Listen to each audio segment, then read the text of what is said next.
the tragedy of the California fires, the more we learn, the more we understand that not only was it predictable, it was predicted, which means it was preventable.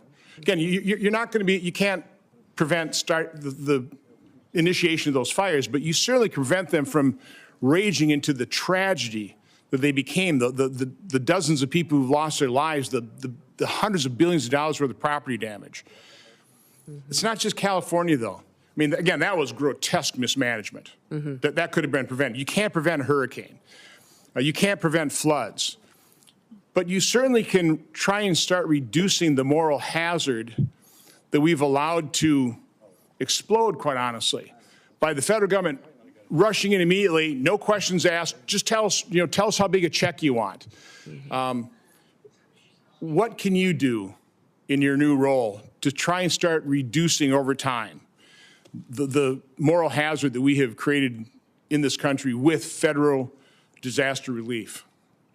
Well, Senator, emergencies and disasters are always locally led. They're led by the local communities and leaders, and that's because they're much more responsive and much better informed on how to bring relief and to get those emergency services there to meet the need. Then it's state supported and federally resourced. Which means that when we come in, that we're supporting what the mission is, what those emergency operations and plans are that the local city and county and then also the state has implemented and do what we can to fulfill the mission of our programs. One of the things that FEMA's not doing today that I think we should be doing is streamlining communications.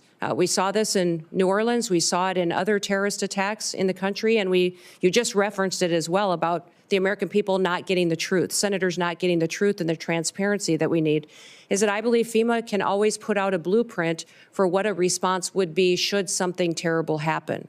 And when we look at the Secret Service, what happened in Butler, we saw that communication was an issue, that the Secret Service wasn't communicating and balls were getting dropped with local authorities, local law enforcement, and we can put forward a blueprint for how communication can happen and be streamlined between the federal government, the state, and the local entities so that should something happen, this is how we talk to each other to make sure that the public has the facts, they're not getting misinformation, which happened with the New Orleans terror attack just recently, but also up in Pennsylvania as well. That blueprint is what we do at the state level that FEMA has failed to do to proactively educate the public on what everybody's roles are, what we do should something happen, whether it be a natural disaster or a terrorist attack or an emergency response is needed, that we can put out those blueprints ahead of time, educate people, train those local entities, which they currently do to a certain extent today, but not good enough to really know that